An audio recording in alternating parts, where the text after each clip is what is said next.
एक दिन कार्तिक के महीने में मैया यशोदा ने घर की दासियों को अन्य कार्य में लगाया और भगवान के लिए स्वयं ही दही मतने के लिए बैठ गई।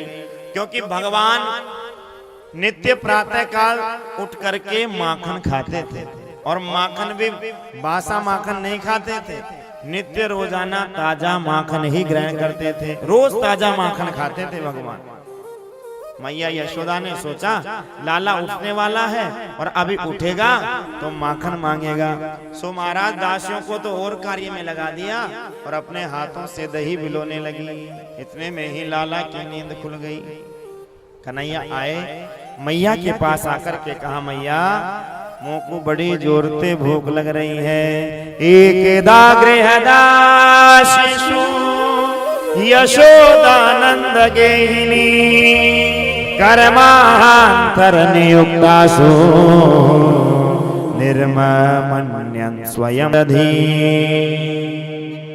मैया मुँह को बड़ी जोर से भूख लग रही है, जल्दी से माखन खिलाओ। मैया ने कहा लाला माखन निकलने में तो अभी समय लगेगा, कल को माखन खा ले। कन्हैया ने कहा मैया नहीं, ताजा माखन खाऊंगा और यही मटकी को माखन खाऊंगा। मैया ने कहा लाला अभी माखन निकले तब तक तो दूध पी ले। और अपनी गोद में लेटा करके कन्हैया को मैया दूध पिलाने लगी और कन्हैया मैया से बात करने लगी। कन्हैया ने कहा मैया एक बात बता, तो को दूध प्यारो है या पूत प्यारो है? पुत्र प्यारा है या दूध ज्यादा प्यारा है? मैया यशोदा ने कहा लाला कैसी बात कर रहे हो है? अरे तोते प्यारो मोको और कौन है वो? मोको सबसे ज्यादा प्रिय तू ही है, तोते प्यारो और कौन है? इतने में ही एक दासी आई और दासी ने आकर के मैया यशोदा से कहा मैया आप यहाँ लाला से बात करने में व्यस्त हो, वहाँ पर जो गाय का दूध चूल्हे पर चढ़ा रखा है वह उफन करके बाहर निकल रहा है। अब महाराज मैया यशोदा ने सुना कि दूध उबल रहा है, लाला को तो गोद से नीचे उतारा और भागी भागी दूध को बचाने के लिए चली गई। इधर महाराज भगवान तो क्रोधित हो गए कि अभी तो कह रही थी पुत्र प्यारा है और दूध के चक्कर में पुत्र को छोड़ करके भाग गई। अब महाराज यहाँ पे ऐसा नहीं है कि मैया को दूध ज्यादा प्यारा था, मैया को तो कन्हैया ही ज्यादा प्रिय थे। लेकिन वर्णन है शास्त्रों में दूध जले तो पूत मरे। यदि दूध ज्यादा खींचता है, ज्यादा उबलता है तो पुत्र की आयु कम हो जाती है। इसलिए मेरे पुत्र की आयु कम नहीं हो, भगवान की आयु कम नहीं हो, इसीलिए मैया यशोदा दौड़ी दौड़ी दूध को बचाने के लिए गई है। लेकिन कन्हैया ने समझा कि मुझे उतार करके चली गई मैया। महाराज नथुने फूल गए, होठ फड़फड़ाने लगे, नेत्र लाल हो गए और जितने भी दूध के माखन के दही के माट मटका थे आज कन्हैया ने सारे माट मटकान को फोड़ दिए। और नंद महल में महाराज दही और माखन ऐसे बिखरा कि पूरा आंगन श्वेत द्वीप के रूप में परिणित हो गया। ऐसा लग रहा था जैसे आज भगवान ने नंद महल में ही क्षीर सागर प्रकट कर दिया हो और उखल के ऊपर चढ़ के भगवान बैठे हुए हैं। मैया यशोदा आई, मैया यशोदा ने आकर के देखा तो माट मटके सारे फूटे हैं। महाराज पुरानी पुरानी मटकियां भी जो कई कई वर्षों से घर में सुरक्षित थी वह मटकियां भी कन्हैया ने फोड़ दी।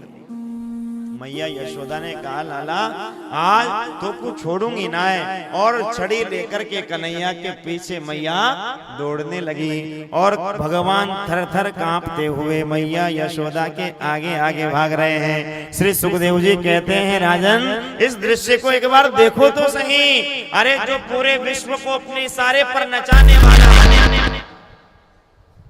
जो पूरे विश्व को अपने इशारे पर नचाता है, जिसके इशारों से पूरा विश्व थर-थर कांपता है, जिससे पूरे विश्व को भय लगता है, आज वह मैया यशोदा के आगे थर-थर कांप रहा है। मैया यशोदा छड़ी लेकर कन्हैया को डरा रही है और कन्हैया भाग रहे हैं। भागते भागते दौड़ते दौड़ते मैया यशोदा थक गई, हार गई।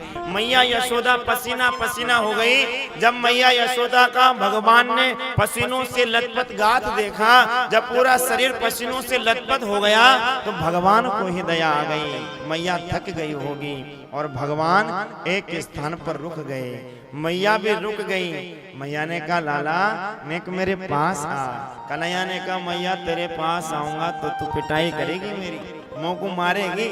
अरे लाला मैं तुमको क्यों मारूंगी, मैं तो तेरी सेवा करूंगी, तुमको बढ़िया लड्डू खिलाऊंगी, पकवान खिलाऊंगी, आजा लाला आजा। धीरे धीरे धीरे धीरे कन्हैया मैया के निकट आए और धम से कन्हैया का हाथ मैया ने पकड़ लिया। दारी के अब खवाऊंगी तो माखन, दादे सास के जमाने की मटकी को तूने आज फोड़ी है या उखल पे बैठो भयो है, आज या उखलते ही तोय बांधूंगी। और मैया यशोदा कन्हैया को उखल से बांधने लगी, लेकिन रस्सी 2 अंगुल छोटी पड़ गई। फिर मैया ने रस्सी जोड़ी, फिर रस्सी 2 अंगुल छोटी पड़ गई, फिर और रस्सी जोड़ी, लेकिन फिर रस्सी छोटी पड़ गई। बार बार मैया रस्सी जोड़ रही है, लेकिन रस्सी बार बार कम पड़ रही है, क्योंकि भगवान इस प्रकार से किसी से बंध नहीं सकते। भगवान को यदि बांधना है तो भगवान केवल एक ही बंधन में बंधते हैं, और वो बंधन है प्रेम का बंधन। आज मैया यशोदा ने जब खूब प्रयत्न कर लिया, तब राधा रानी ने 2 हाथ रस्सी देकर के भेजी, और 2 हाथ रस्सी जब राधा रानी ने दी तो उस रस्सी से उस प्रेम के बंधन में भगवान बंधने के लिए तैयार।